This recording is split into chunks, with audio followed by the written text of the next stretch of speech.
We all know that real estate has created more millionaires than any other industry on the planet. We also know that it has created a lot of heartache due to mismanagement, overborrowing, and just simple life events that happen to all of us.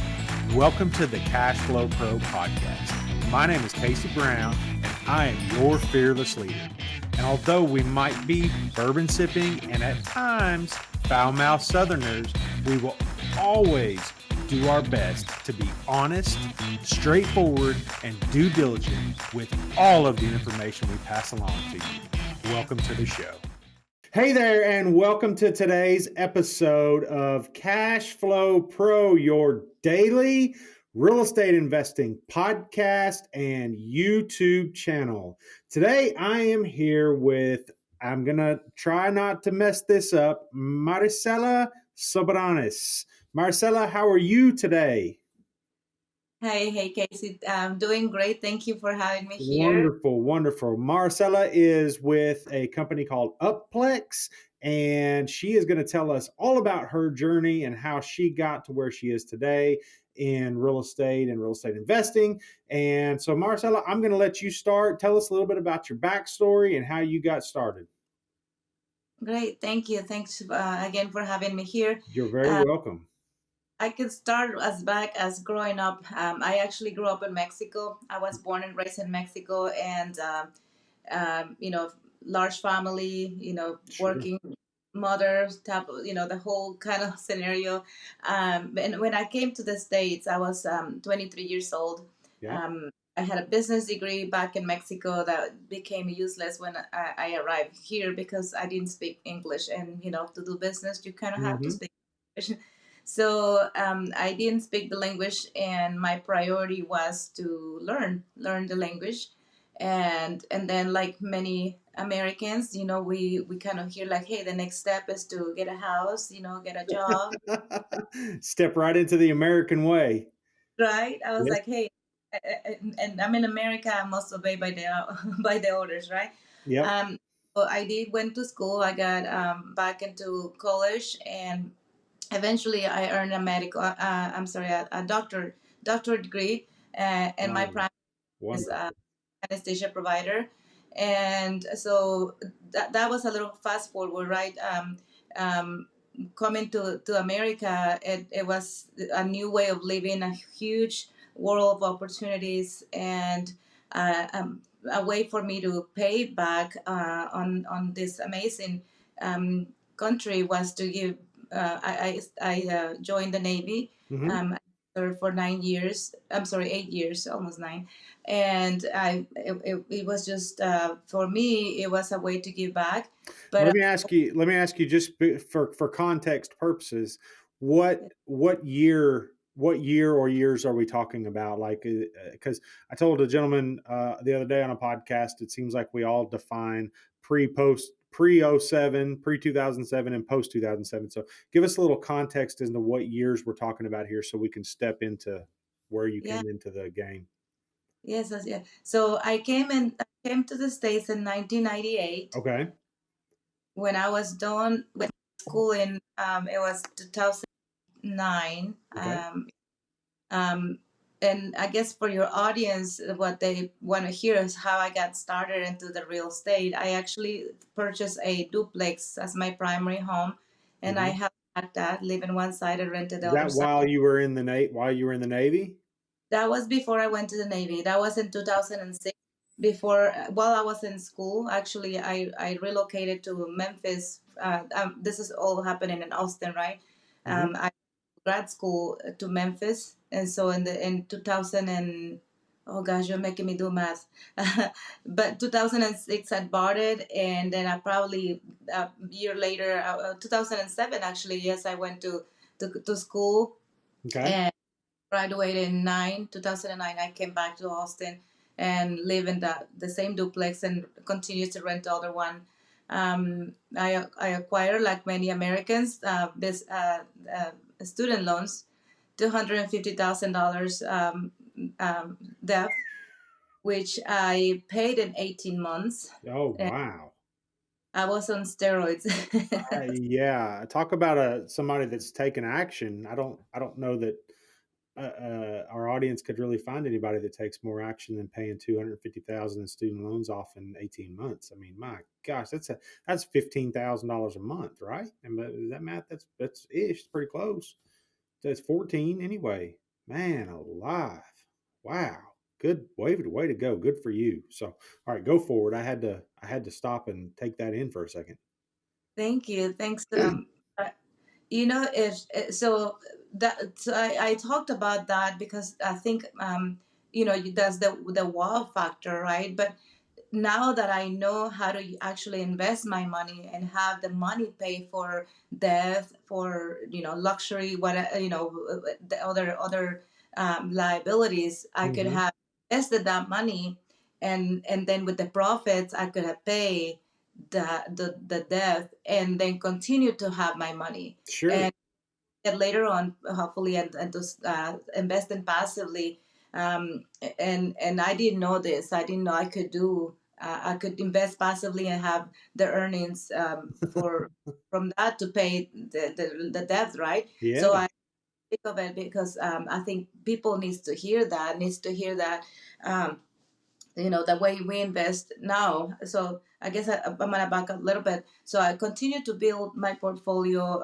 At that point, it was just me, and I bought a house and then two more fourplexes, and I was running this by myself, working remotely, working in different states, Mm-hmm. and it was, as you can imagine, a lot of work, but it was building the business. And then I met my husband, also in the Navy, and we joined forces, and we continued to acquire properties. We have heard, actually, when I deployed, I spent a lot of time educating myself into how to use the real estate actually to build wealth, and not necessarily just like one house at a time. So I learned about syndications. But when we were looking into it with my husband, we were both active in the military, so we could deploy it at any time.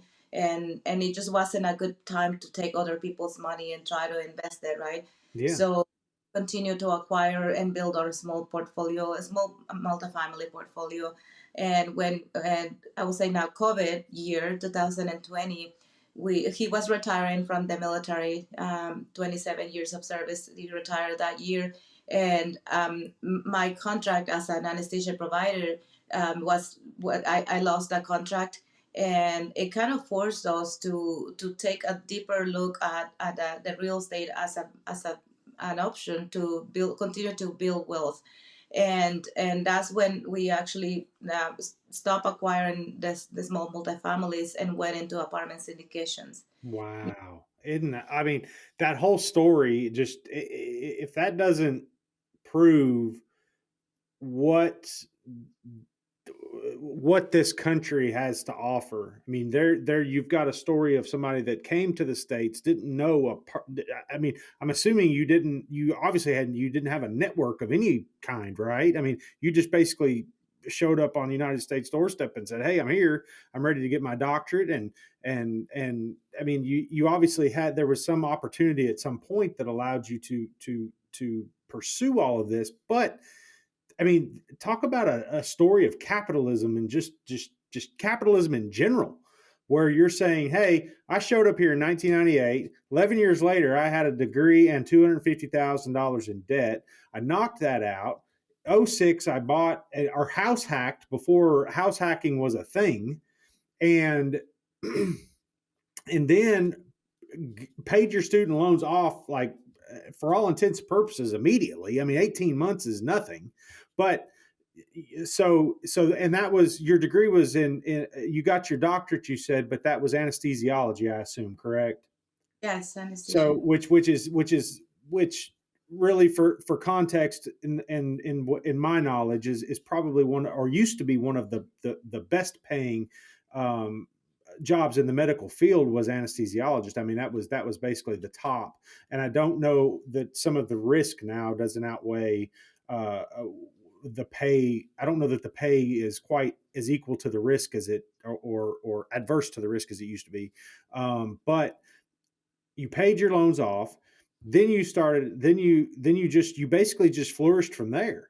And then and was able to get married, I mean, that's just, if that's not a story of just overall Americanism and just beauty, I don't really know what is. Now, what I have to ask this for the listeners out there who've been following me know that I have I have a long lost brother from Mexico as well, who much like yourself migrated to the United States, basically showed up on the United States doorstep.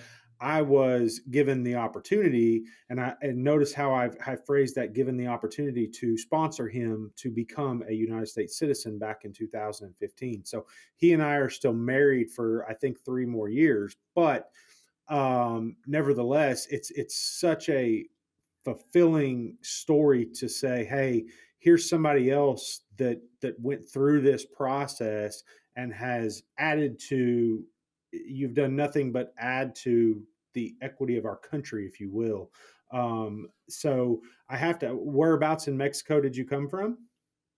I was born in a little town in San Luis Potosí, and when we moved to Mexico City when I was about 5.5 years, Yep. and then college in Mexico, and went in Tampico, which is by the Gulf of Mexico. I uh, actually wrote a book on my growing up and traveling to visit my grandma, and just to share that. But Sure, thank you. sure. And we'll get to that because I'd like for you to share that with the audiences. And as you can tell, this is a subject that's very close and very near and dear to me, simply because I feel giving opportunity to everybody is just a necessity.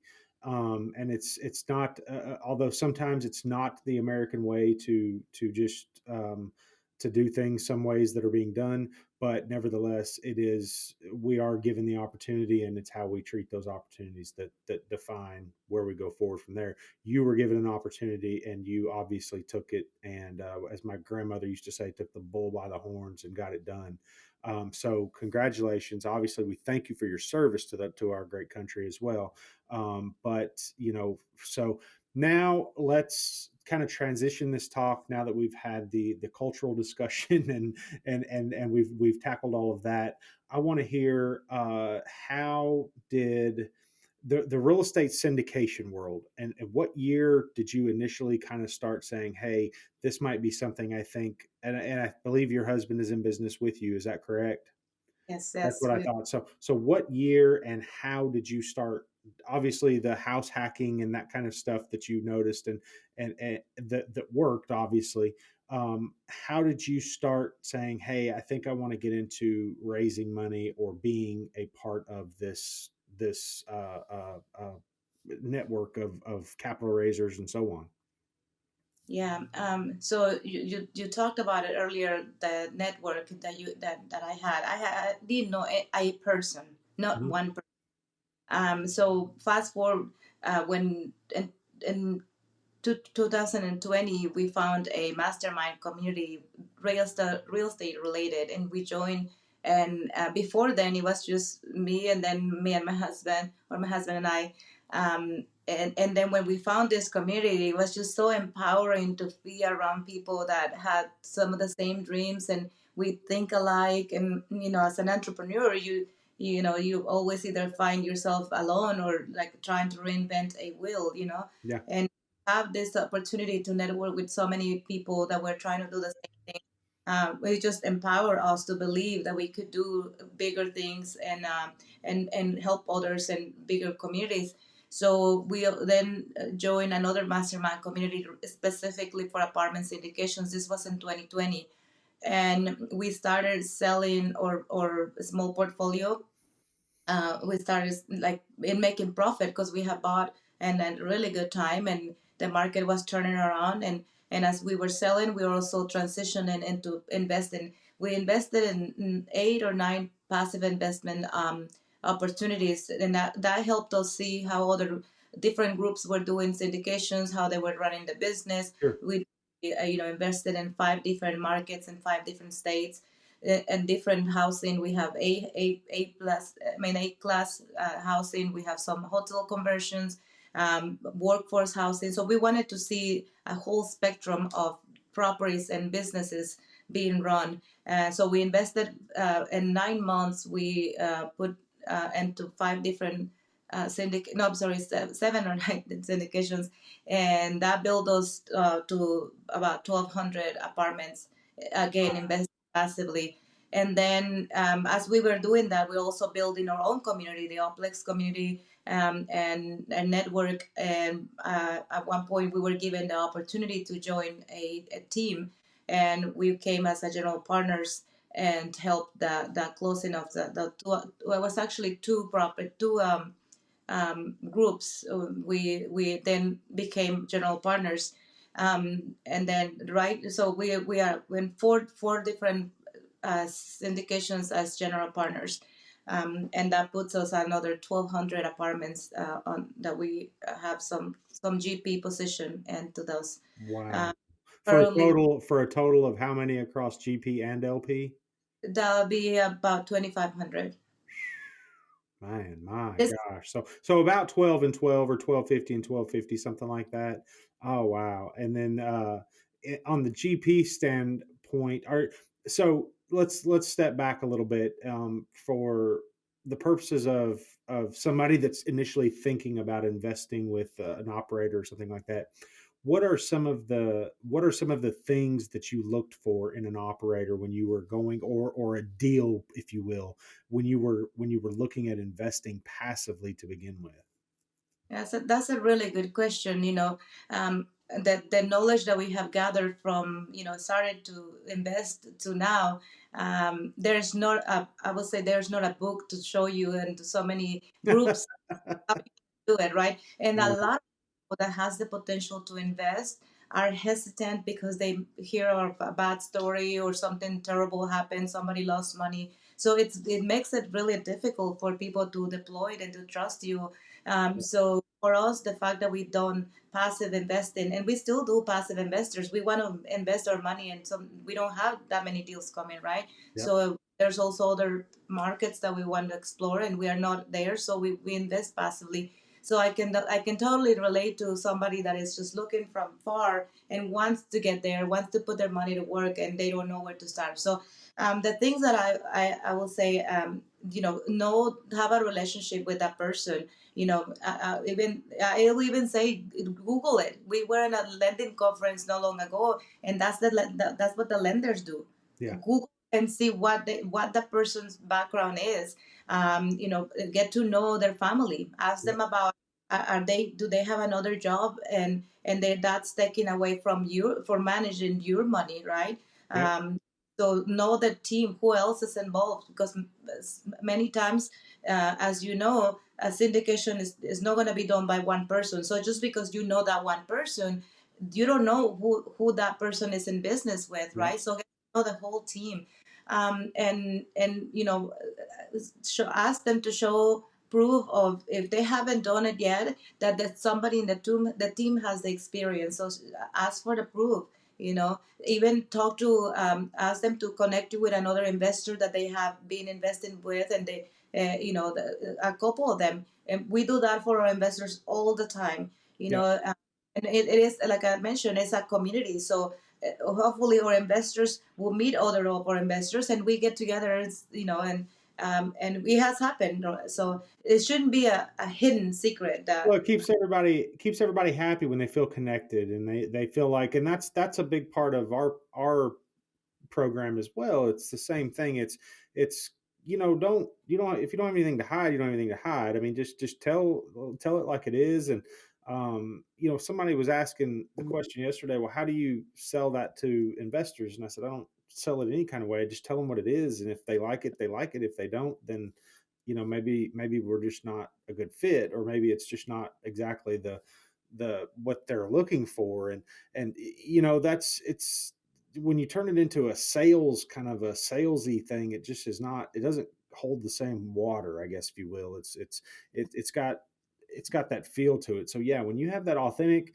feel of, hey, we're a community, we're investing together, because let's be honest, at the end of the day, the LPs of the deal are maybe not on first term with each other. Maybe they don't even know each other. Maybe they never met. Maybe they don't even know that each other exists, but they're somewhat partners together in the same deal. So they have a common thread.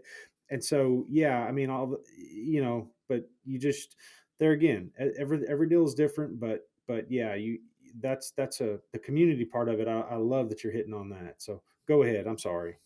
No, I think we have the same way of thinking, and a lot of our investors come from the medical community. Sure. So could be working with them along the treating, being in the same hospital. And I don't ever want to feel like, oh man, that communication didn't go out, or sometimes bad news have to be delivered, but the important thing is that you deliver, you like deliver and explain, and most people is going to understand rather than trying to alter that information and like sugarcoat it. That it just doesn't go well. So transparency, people will understand as long as you are completely transparent. The way we communicate with our investors, Yeah. like if I drop that, somebody else has the access to the same information. So it shouldn't be it's almost like take yourself out of the way, right? That's right. um, That's right. That's right. And you just yeah, you make it all about the deal. I mean, the deal is what we're all here for anyway. We're all here for returns. We're not here so that we have a fuzzy feeling in our stomach and everybody feels cozy. I mean, we want to feel cozy and we want to have that fuzzy feeling, but we also want a good deal that's going to yield results, give us what we want, and move on from there. And then of course then look for a repeat deal later. So no, that makes perfect sense. Hi, this is Casey Brown, host of the Cash Flow Pro podcast and YouTube channel. Have you been thinking about investing in real estate but just don't know where to begin? I'd like to help by inviting you to check out our website at www.3000capital.com. There you will find an array of material that will help you learn all about real estate syndication. And while you're there, be sure to check out our free video series download titled 5 Must-Know Keys to Success in Passive Real Estate Investing.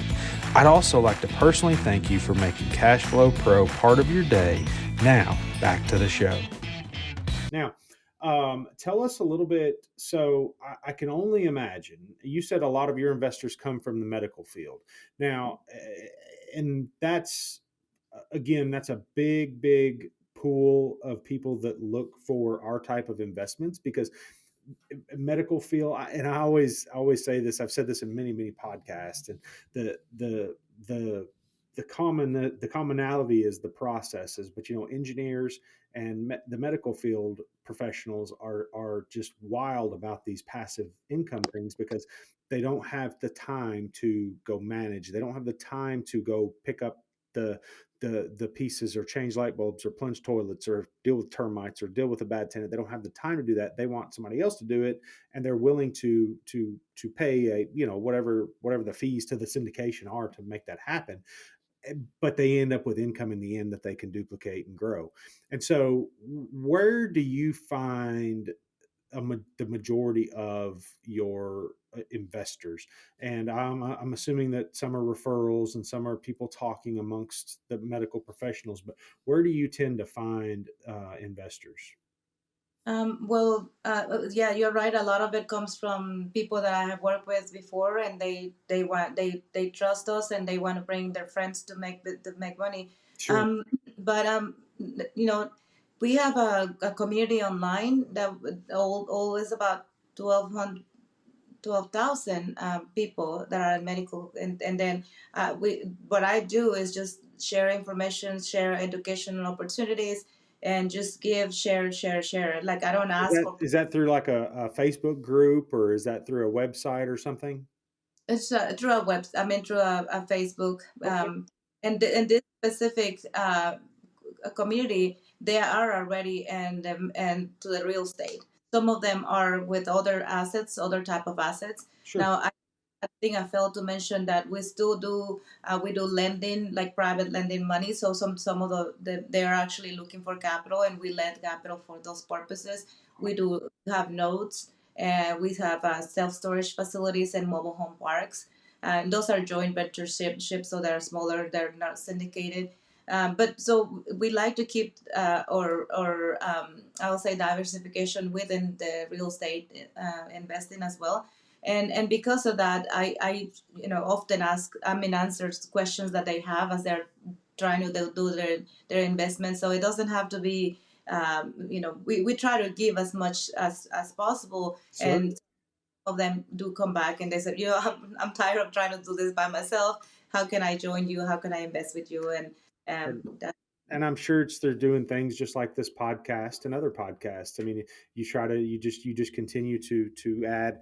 The thing is that everybody thinks that you're going to go out and you're just going to pick up investors. Like there's investors just out here waiting, and all I got to do is go talk to them, and they're just going to run and trip over themselves to try to get in my deal.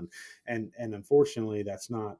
I say unfortunately, I don't even think that's unfortunate, because a lot of those people are people you wouldn't want to end up working with or being tied to anyway. So what I'm getting at is that how you present yourself and you bring it all back full circle. That's really that's really awesome. That's a good talent too. I mean, um, that your whole community there that you're talking about, and like you said, you just provide value, you give value, and you can do anything. You can do anything in this world. So, congratulations on everything you've accomplished. Geographically speaking, do you have any types of areas that you focus on? I know you mentioned there are some smaller deals in mobile home parks and some smaller deals maybe in self storage and so on. But let's talk geography first, and then we'll talk asset class. well, we stay away from states that are not business friendly, because at the end of the day, when you run a syndication, you're running a business, right? So we stay away from those states, and pretty much any other states that have the market. We look for markets that are going to either appreciate or provide the cash flow. And again, when we shop around, we're shopping for what our investors will like. Sometimes the age of the asset it might be a little more important, because then you can hold it holds the value better. So we are open to pretty much any state, and because the nature that how we do business, we actually team up with people sometimes. We always try to get somebody that has boots in the ground, that one of our members, one of the team members, it's close by the property. That always sells better when we are presenting that deal to our investors. Sure. We have somebody that can literally walk or drive to the property if needed. So we are open to business to at any state pretty much. We don't limit. The other things that we look for is, of course, the market. There is a thriving markets, and like sometimes the weather. We don't limit much, but like try to stay away from the snow, cold type of states, just because Sure. sometimes need to put more in maintenance. But and if it's a good deal and the deal is going to pay for those expenses, Yeah, then yeah, yeah. That makes sense. Perfect sense. Yeah. I mean, it's obvious. Yeah. At the end of the day, if a rental car company doesn't want to rent in states that use a lot of salt on their roads, hey, just price that in. Price it in when you buy the car. Price it in when you rent it out. Whatever. It's the same scenario. So, well, excellent.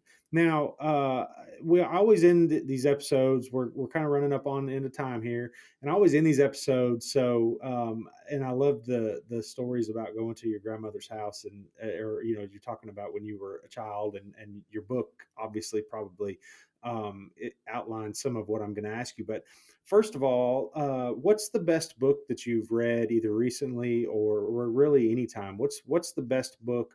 And it doesn't even have to be real estate related or investing related, but what's the best book that maybe helped you get the furthest in life at the time? I'd say the rocket fuel is one, and I don't remember the name. He has another one that was very impactful to our business, and that we benefit because my husband and I, as you mentioned, we work together, Hmm. and applies to partners. Not necessarily husband and wives, partners, but business partners. Yeah. You have to what your contribution is to the team and how you are best valued. So that book then so enlightening, and it just kind of reminded us how we can work best together. So highly recommended for partners, business partners, and especially if you're Rocket working fuel. rocket fueled. Yes. Awesome. That's great. Now, the last question, or well, I got two more questions left. The last question, as far as relating to you as a person, what is the best trip that you've taken or plan to take? Um, I would say so.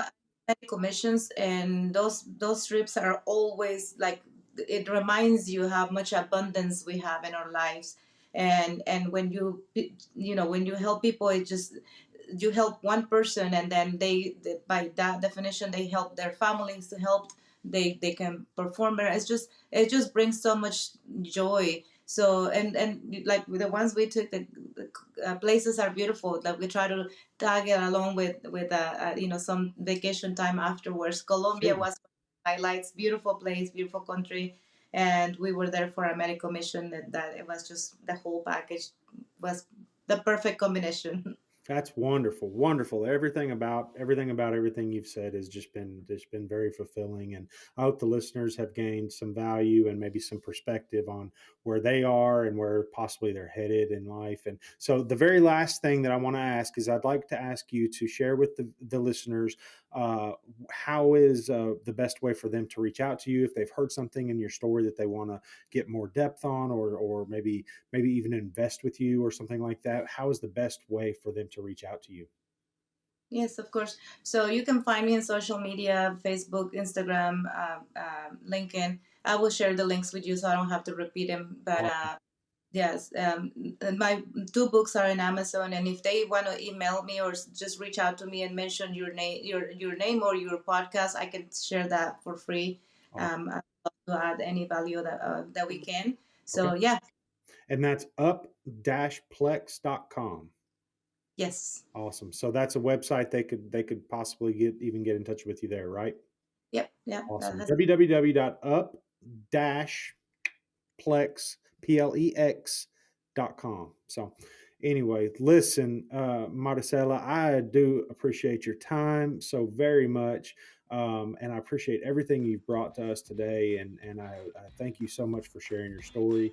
And I hope everybody has a wonderful rest of the day. Thank you very much. Thank you. Cashflow Pro is hosted by Casey Brown, founder and CEO of 3000 Capital, a commercial real estate investment firm committed to providing its investors with ongoing cash flow and helping them build long-term wealth. If you enjoyed today's podcast, make sure to hit that subscribe button so you'll be notified about all our future episodes. You can find more information about us and our investment philosophy by clicking the link in the show notes below. Thanks for listening.